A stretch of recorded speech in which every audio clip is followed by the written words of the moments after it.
क्या हुआ वीरेन? संभालो पापा। डॉक्टर आता होगा, संभालो संभालो पापा। डॉक्टर आता होगा, संभालो। अभी तक डॉक्टर भी नहीं आया, गौतम का फोन भी नहीं आया। आई मैं देखती हूँ। कैसे काका? जल्दी चलो। आई डॉक्टर साहब।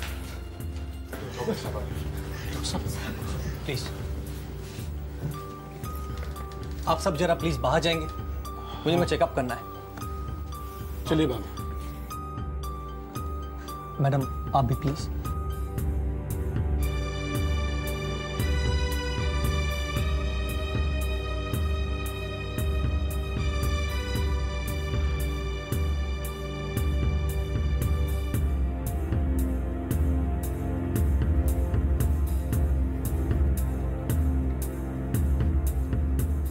ये अचानक बेहोश कैसे हो गया? दिन भर तो बिल्कुल ठीक था।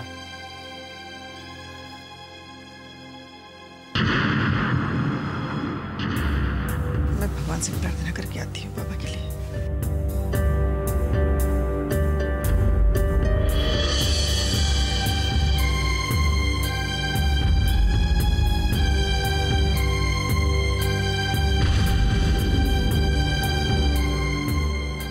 भगवान,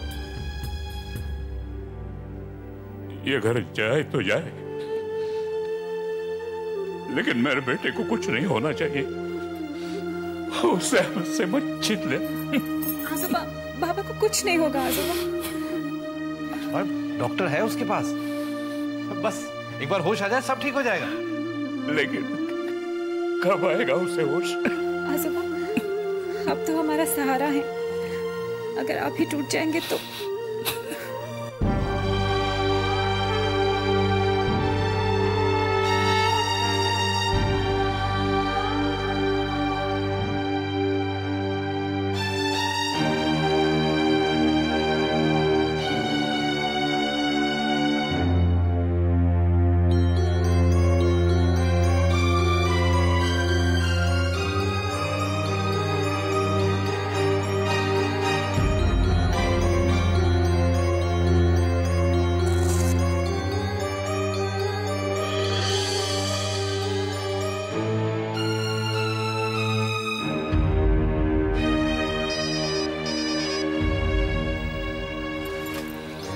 hello dad, where are you dad?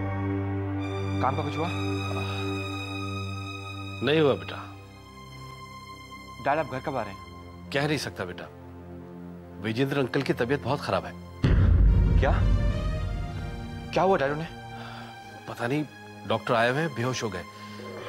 तबीयत संभलते में आता हूँ। डैड मैं अभी वहां पहुंच रहा हूँ। नहीं सुनो इंदर, मेरी बात।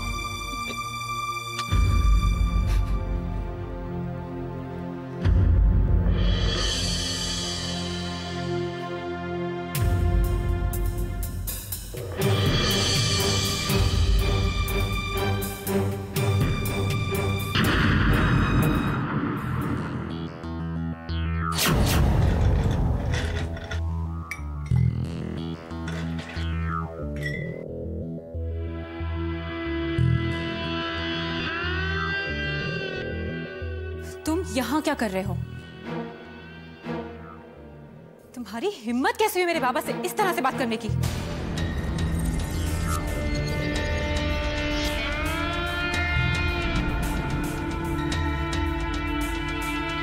बहुत मजा आ रहा है इस खेल में। मैंने तुमसे कहा था ना दिशा कि तुम्हारी दुनिया उजाड़ के रख दूंगा, सो कर दिखाया। मैंने तो अपना वादा निभाया और निभाता रहूंगा। डैड, अंकल कैसे हैं? कहाँ है वो? अपने कमरे में है बेटा, डॉक्टर चेकअप कर रहे हैं। सब ठीक तो है रन? उन्हें क्या हुआ? पता नहीं, अचानक बेहोश हो गए।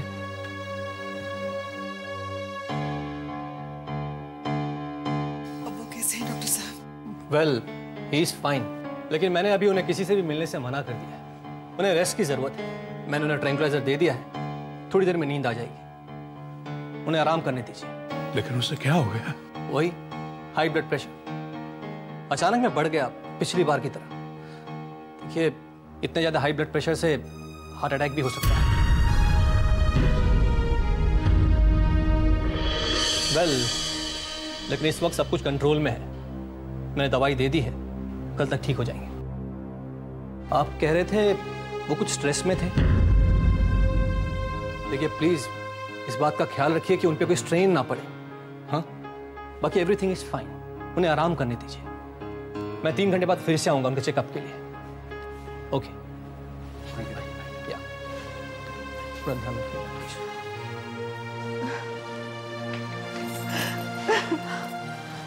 आई, आप तो बाबा ठीक है ना? अगर मैं कुछ हो जाता तो।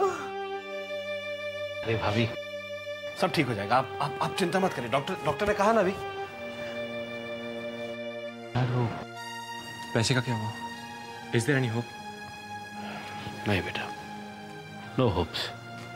हर जगह कोशिश कर ली, और जो लोग मदद करने के लिए तैयार हैं उन्हें भी टाइम चाहिए। और टाइम है नहीं डैड।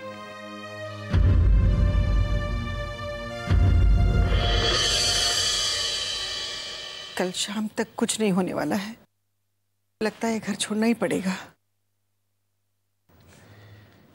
डीके ने हमारे कोई ऑप्शन छोड़ा ही नहीं। उसकी लोन की रकम ही हम नहीं दे सके, 5 गुना कहां से देंगे?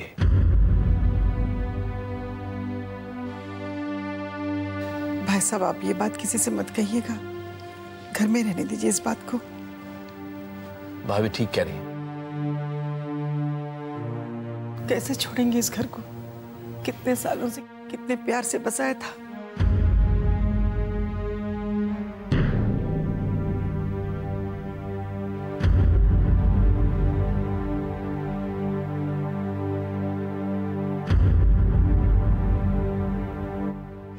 आप ऐसा क्यों कह रही हैं? हम जाएंगे कहाँ? ये सोचा है किसी ने? इसमें सोचना क्या है? मेरा घर है, आप लोगों का घर है। नहीं भाई साहब, हम लोग कुछ दिन होटल में रहेंगे।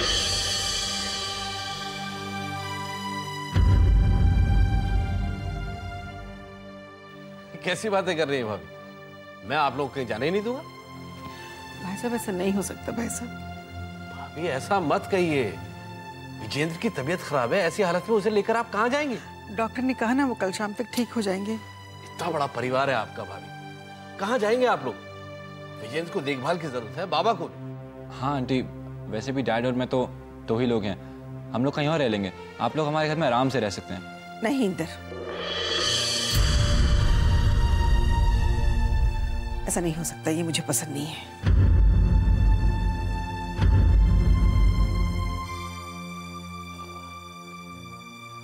अच्छा भाभी, एक काम करते हैं। मेरा जो वर्सोवा वाला बंगला है काफी दिनों से खाली पड़ा है। सफाई वगैरह उसकी होती रहती है, लेकिन बस थोड़ा छोटा है और पुराना भी।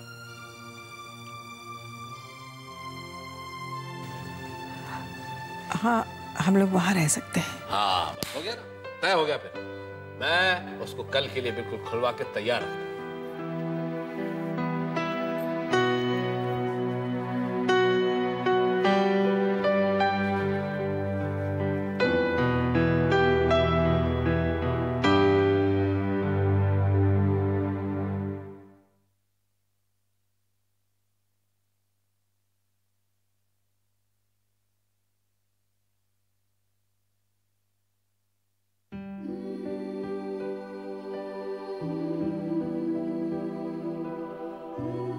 मेरी वजह से क्या क्या हो गया, क्या कुछ होने वाला है।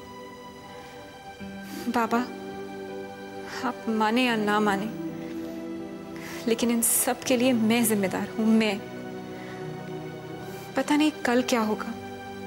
किसकी नजर लग गई आपकी खुशियों पर, हमारे रिश्ते पर। मुझे तो बहुत चिंता हो रही है बेटा। विजेंद्र की तबीयत ठीक हो जाए। सारा परिवार इस वक्त बहुत बुरे वक्त से गुजर रहा है, और मैं कुछ भी नहीं कर रहा हूं, कुछ भी नहीं कर पा रहा हूं बेटा। नहीं डैड, आप ऐसा क्यों सोचते हैं? आपने अपनी तरफ से पूरी कोशिश करी है, और फिर अब किसे मालूम था कि जेटीबी बैंक ही बैंकरप्ट हो जाएगा। अंकल चेक भी यूज नहीं कर सकेंगे। तुम तो वहां थे नहीं, तुमने देखा नहीं। और डीके वहां और किस तरह सबको धमका के गया। बहुत सड़े हुए दिमाग का आदमी है वो। क्या कहा डैड उसने? बस वही दिशा के बारे में।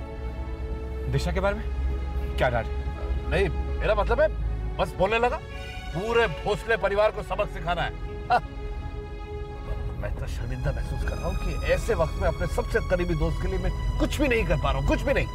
डैड, आप क्यों शर्मिंदा महसूस कर रहे हैं? मुझे मालूम है जो कुछ हुआ है सब मेरी वजह से हुआ है। नहीं इधर, तुम ऐसा क्यों कह रहे हो? नहीं डैड, आंटी सिर्फ मेरी वजह से इस घर में नहीं आना चाहती हैं। नहीं, मेरे ख्याल से नहीं डैड, मैंने नोटिस किया था। आंटी दिशा को इस घर में इसलिए नहीं लाना चाहती क्योंकि इस घर में मैं रहता हूँ। वो हमारे पुराने बंगले में जा सकती है लेकिन हमारे इस घर में नहीं आएंगी वो, क्योंकि इस घर में मैं रहता हूँ डैड। सब कुछ मेरी वजह से। नहीं बेटा, अपने आप को ब्लेम मत करो। वक्त ने कुछ हालात ही ऐसे बना दिए। प्यार करना कोई गुनाह नहीं है, लेकिन हालात ने उसे गलत बना दिया। रिलैक्स। आपको इस तरह नहीं देख सकती, असहाय, लाचार, और अब आपकी तबीयत भी ठीक नहीं है। जिस समय को लेकर हम खुश थे वो समय इस कदर भारी पड़ जाएगा हमने कभी सोचा भी नहीं था। सोचा था रानू की शादी होगी और आप रिटायर होकर मेरे साथ इस घर में, लेकिन अब कुछ और होगा। ये घर नहीं रहा और रानू इंद्र के सिवा किसी और से शादी नहीं कर सकती। एक रास्ता है, दिशा इंद्र को छोड़ दे और ये घर भी, यही एक रास्ता है। मैं भी यही चाहती हूँ, डीके भी यही चाहता है।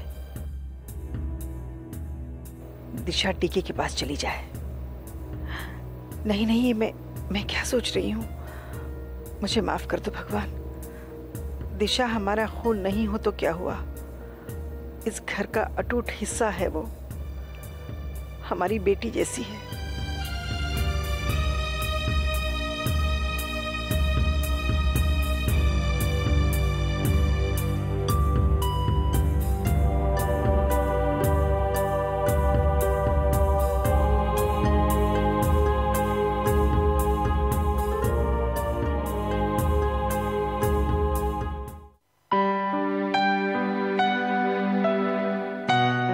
आजोबा, आज आप वॉक पर नहीं गए? उठिए ना आजोबा,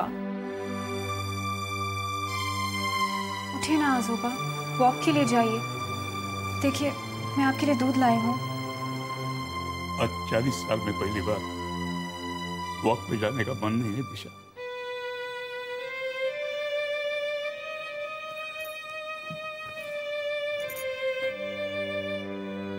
दिशा, कभी सोचा भी नहीं था इस घर को छोड़ना पड़ेगा। तुम क्यों दुखी होती हो?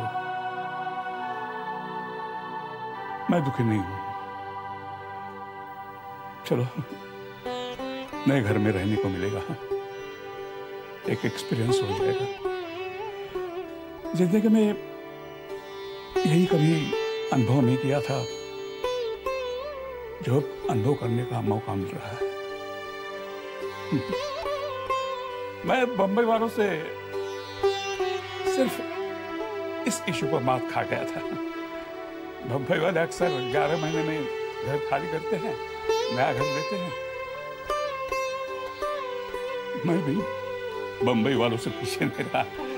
एक बार ही सही मैंने अपना घर बदल लिया। आजोबा, मुझे बाबा की बहुत चिंता होती है। तेरे सर पर 2 पीढ़ी बैठी है चिंता करने के लिए, तू क्यों चिंता करती? विजेंद्र बहुत स्वाभिमानी है, किसी के सामने उसने अपना सर नहीं झुकाया, अपनी कोशिशों से इस मुकाम तक पहुंच गया। लेकिन अब सब खोना पड़ रहा है। मैं तो नियति पर हंस दूंगा, लेकिन विजेंद्र समझता है कि वो सब हार गया। लेकिन आजोबा, अभी तो रात तक का वक्त है ना। ये घर नहीं छूटेगा। मैं देखती हूँ।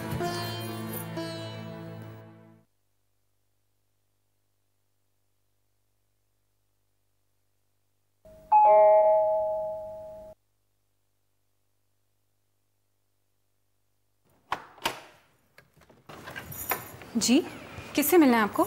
हम पैकर्स एंड मूवर्स कंपनी से आए हैं। Packers and movers? हमें कुछ पैकिंग नहीं करनी है, हम कहीं नहीं जा रहे हैं, आप प्लीज जाइए। हमें डीके सर ने भेजा है। देखिए, यहाँ पर हम रहते हैं, डीके नहीं। आप प्लीज जाइए। देखिए, हमें सामान बांधकर लौटने को कहा है। मैंने आपसे कहा गेट आउट।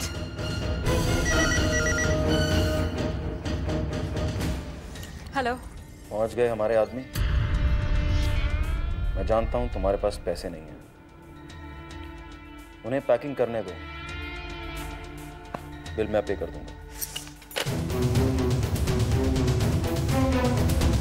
तो गए नहीं अभी तक? जाइए, निकलिए यहाँ से। Get out. Get out.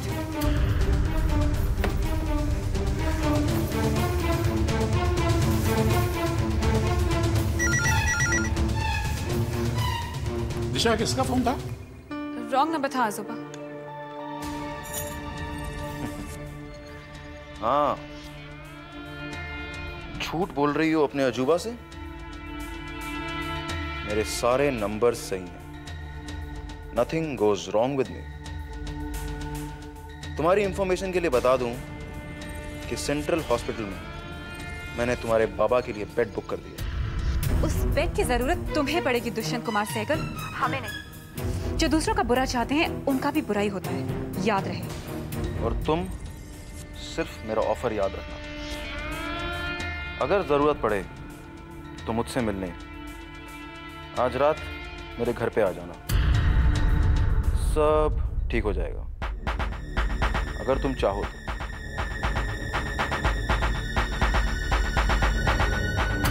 हाँ, मैं यही करूंगी, यही सही है।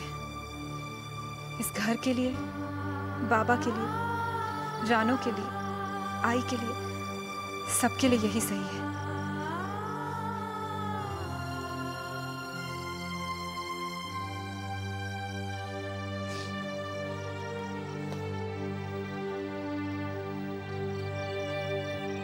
दिशा बेटा, सो रही? सुहास ने कुछ कह दिया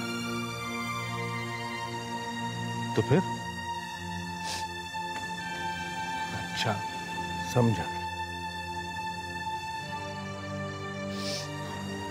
मैं तुम लोगों को छोड़ के जाने वालों में से नहीं हूं। नहीं बाबा, ऐसा मत कहिए। ये तो सिर्फ सबको परेशान देखकर रोना आ गया। बेटा, अगर तू रोएगी तो बाबा और परेशान होंगे। तू चाहती है कि बाबा और परेशान हो? नहीं बाबा, मैं तो हमेशा आपको खुश देखना चाहती हूँ। बाबा, मैं आपसे वादा करती हूँ, इस घर की हर परेशानी को दूर कर दूंगी। That is like my दिशा। बस इतना छोटा सा smile. That is like my girl। चला बेटा, अंदर चल।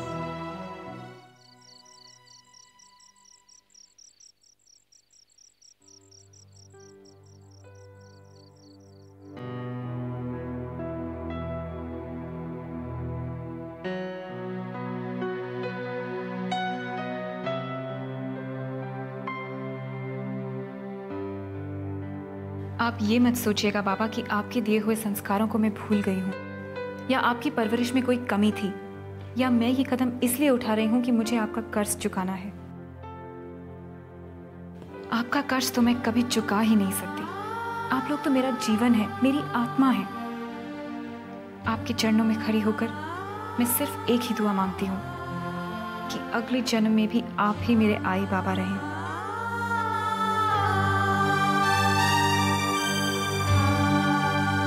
आशीर्वाद दीजिए कि मेरे कदम कभी न लड़खड़ाएं।